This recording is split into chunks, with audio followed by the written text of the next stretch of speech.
आज पूरी दुनिया नए और सशक्त भारत की बुलंद तस्वीर देख रही है। प्रधानमंत्री नरेंद्र मोदी के 3 देशों के ऐतिहासिक दौरे ने वैश्विक कूटनीति के सारे रिकॉर्ड्स तोड़ दिए हैं। जैसे ही पीएम मोदी इंडोनेशिया की धरती पर पहुंचे, वहां के लड़ाकू विमानों ने आसमान में उनके विमान को एस्कॉर्ट कर भारत के 140 करोड़ लोगों को वो सर्वोच्च सम्मान दिया जो आज तक किसी भारतीय नेता को नहीं मिला।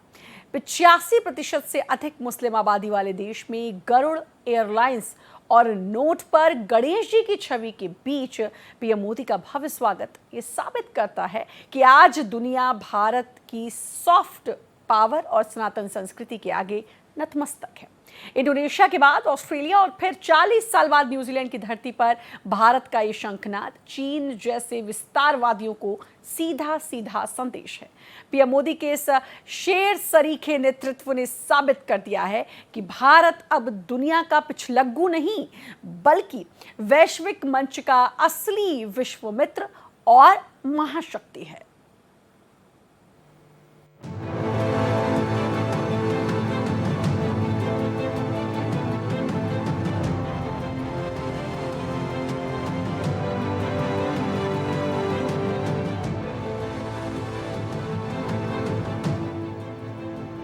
आसमान में दहाड़ती इंडोनेशियाई वायुसेना की ये फाइटर जेट्स गवाही दे रहे हैं उस सर्वोच्च सम्मान की जो आज जकार्ता की धरती पर भारत के प्रधान सेवक को मिला है। इंडोनेशिया के राष्ट्रपति प्रोबोवो सुबियांतो के निमंत्रण पर पहुंचे पीएम मोदी का स्वागत किसी उत्सव जैसा रहा, लेकिन ये सिर्फ एक कूटनीतिक दौरा नहीं बल्कि 2 प्राचीन सभ्यताओं के मिलन का ऐतिहासिक क्षण है। दुनिया की सबसे बड़ी मुस्लिम आबादी वाला देश इंडोनेशिया, जिसकी 85% से ज्यादा आबादी इस्लाम को मानती है, लेकिन उसकी आत्मा में आज भी सनातन संस्कृति रची बसी है। यहाँ की नेशनल एयरलाइंस का नाम गरुड़ है, तो यहाँ के नोटों पर विघ्नहर्ता भगवान गणेश की तस्वीर पूजी जाती है। अपनी इस यात्रा में पीएम मोदी प्राचीन ब्रह्मानंद शिव मंदिर भी जाएंगे, जो दोनों देशों के बीच सदियों पुराने सांस्कृतिक और ऐतिहासिक जुड़ाव का जीता जागता सबूत है। जकार्ता के बाद पीएम मोदी का अगला ठिकाना होगा ऑस्ट्रेलिया का मेलबर्न और फिर न्यूजीलैंड का ऑकलैंड।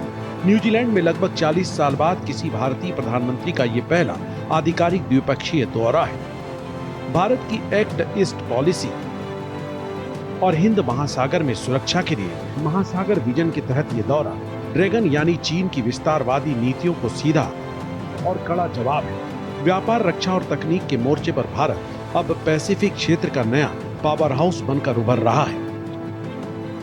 चाहे इंडोनेशिया हो, ऑस्ट्रेलिया का मेलबर्न हो या न्यूजीलैंड का ऑकलैंड, हर जगह भारतीय समुदाय पीएम मोदी के स्वागत में पलके बिछाए बैठा है। मुफ्त व्यापार समझौते से लेकर युवाओं के लिए नए अवसरों तक पीएम मोदी का ये दौरा भारत की वैश्विक साख को नई ऊंचाइयों पर ले जाने वाला है। साफ है, साल 2026 में विश्व मित्र भारत की ये गूंज दुनिया के कोने कोने में सुनाई दे रही है। Bureau report, Bharat express.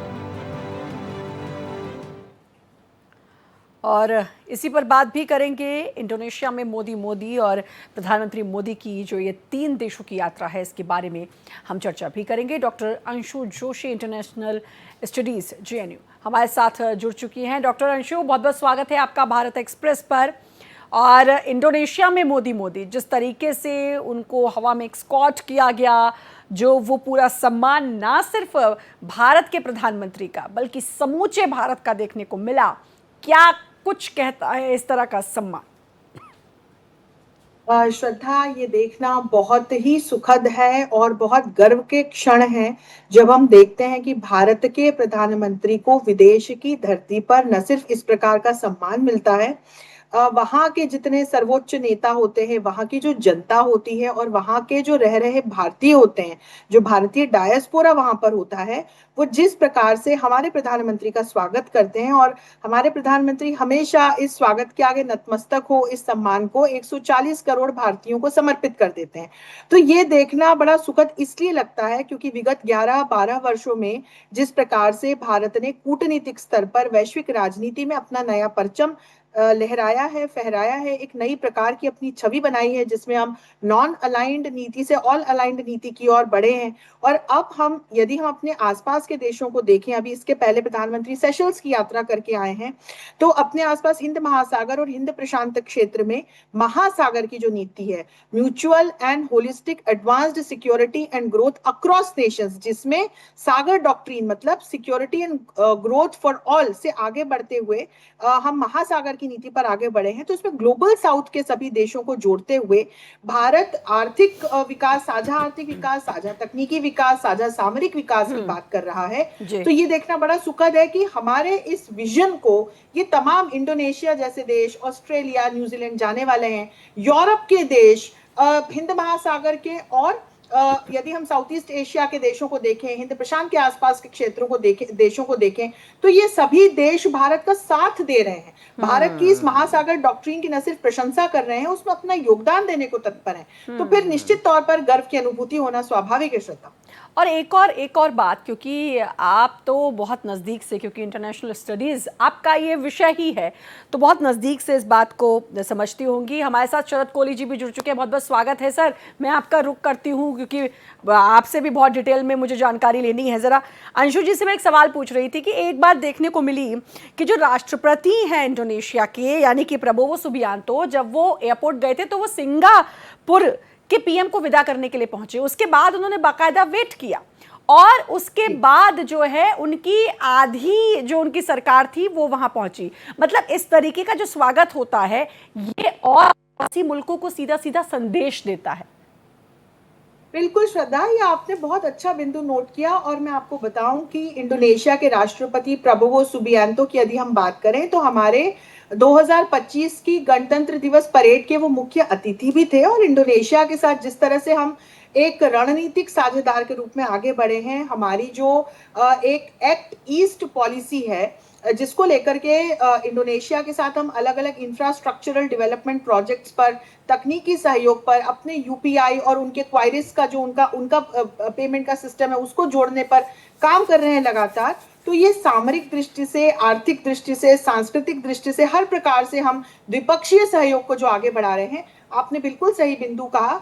उसमें ये जो कूटनीति किस प्रकार के संदेश की राष्ट्रपति स्वयं लेने पहुंचते हैं, पहले सिंगापुर के पीएम को विदा करने पहुंचे, फिर वहां उन्होंने इंतजार किया, फिर वहां लगभग आधे से ज्यादा कैबिनेट और भारतीय मूल के लोग वहां पहुंच गए, वहां पर इंडोनेशिया के लोग तत्पर होकर के इंतजार कर रहे थे हमारे प्रधानमंत्री का। तो निश्चित तौर पर यह संदेश है कि भारत को इंडोनेशिया किस प्रकार से एक बहुत ही सशक्त और ट्रस्टेड पार्टनर के रूप में देखता है। बिल्कुल, ये संदेश हर किसी को जाता है। शरद सर जुड़ चुके हैं हमारे साथ। शरद सर, स्वागत है आपका।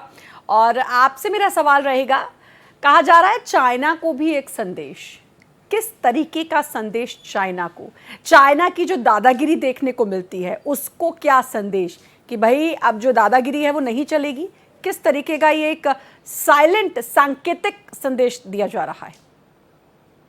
नमस्कार श्रद्धा, आपको, डॉक्टर जोशी को और सभी व्यूअर्स को मेरा अभिवादन। देखिए, चाइना को संदेश जा रहा है, चाइना के द्वार पे इंडोनेशिया है, चाइना के बिल्कुल पड़ोस में है इंडोनेशिया। तो भारत अपनी संप्रभुता, भारत को अपनी सॉवरेनिटी और भारत का जो रिलेशन है देशों से वन ऑन वन बेसिस पे, वो सभी को रिस्पेक्ट करना चाहिए। और मुझे लगता है चीन को अगर इस बात से परेशानी है कि भारत इंडोनेशिया से क्यों अपने रिश्ते बना रहा है, भारत इंडोनेशिया से क्यों अपना व्यापार बढ़ा रहा है, तो ये उसकी अपनी प्रॉब्लम है।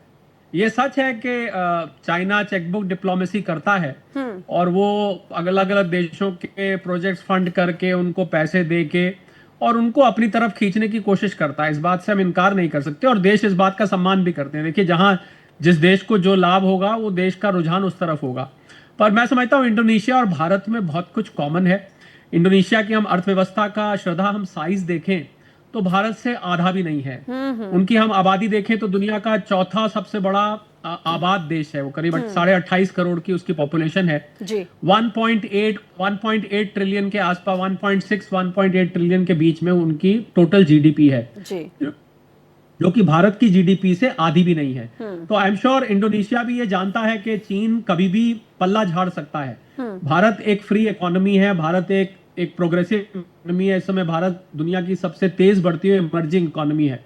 तो ऐसी इकोनॉमी को सबसे ज्यादा जरूरत होती है उस देश की जो उसके लिए मार्केट की तरफ देख रहा हो, दोनों तरफ होती है।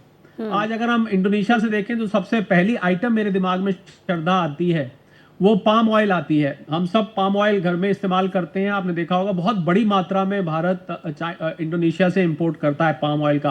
आपका याद होगा पिछले महीने जब प्रधानमंत्री जी ने विदेशी मुद्रा भंडार बचाने के लिए जो 7 अपील जनता से करी थी, उसमें एक अपील ये भी थी कि आप अपना जो हमारे यहाँ सरसों का तेल है वो खाएं, आप पाम ऑयल क्यों खा रहे हैं? क्योंकि भारत का टोटल आयात जो है वो करीब $1 बिलियन के आसपास का है, और उसमें से बहुत बड़ी मात्रा में तो इंडोनेशिया को इस बात को पता है कि ना केवल भारत को इंडोनेशिया की जरूरत है, इंडोनेशिया को भी भारत की जरूरत है।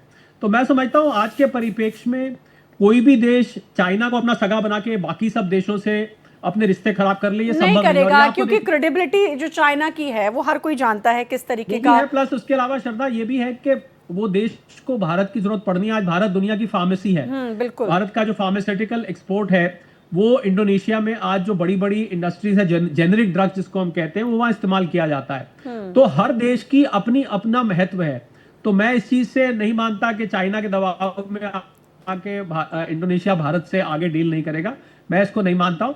और मैं समझता हूं प्रधानमंत्री जी का ये विजिट डिफेंस के क्षेत्र में खासकर मुझे लग रहा है कि कुछ नए करार होंगे, क्योंकि भारत की जो ब्रह्मोस मिसाइल है और भारत में जो तेजस एयरक्राफ्ट बन रहे हैं, उसी पर आ रही थी मैं सर, उसी पर आ रही थी कि जो मजबूत डिफेंस एक्सपोर्टर भारत बन गया है, इंडोनेशिया जाहिर है उसका मुरीद होगा। मैं इस पर बात करूंगी कि किस तरीके से भारत ने जो आज उसे सम्मान मिल रहा है ना, उसका श्रेय देना होगा प्रधानमंत्री नरेंद्र मोदी को। मैं इस पर बात करूंगी। अंशु जी, आपसे भी मेरे सवाल रहेंगे, क्योंकि डिजिटल तौर पर अगर देखा जाए तो भारत कितना विस्तार किया है, खासकर यूपीआई की मैं बात करूं तो जो डिजिटल पेमेंट यूपीआई के जरिए भारत में जो क्रांति आई है, इंडोनेशिया इसका मुरीद है। और इंडोनेशिया जाहिर तौर पर इंडोनेशिया ये चाहेगा कि वो भी इस तरीके का जो ब्लूप्रिंट है अपने देश में लेकर आए, वहां पर भी इस तरह की क्रांति हो, और इसका श्रेय प्रधानमंत्री नरेंद्र मोदी को जाता है, कोई इसको मना नहीं कर सकता। बिल्कुल श्रद्धा, और आपने ये चर्चा में बहुत ही महत्वपूर्ण बिंदु जोड़ा है, क्योंकि मैं आपको बताऊं कि हमारा जो यूपीआई है, यूनिफाइड पेमेंट्स इंटरफेस जो है, हमारी जो ये डिजिटाइजेशन की जर्नी अपनी 140 करोड़ की आबादी के हमारी जो डिजिटल पब्लिक इंफ्रास्ट्रक्चर की सक्सेस स्टोरी है, जिसका मुरीद आज पूरा विश्व है, उसमें हम इसको एक केस स्टडी के रूप में ले सकते हैं। 640 मिलियन डेली ट्रांजैक्शंस हैं, और ग्लोबल जायंट्स जैसे कि वीजा है, उसको हमारे यूपीआई ने फेल कर दिया है, उससे आगे निकल चुका है।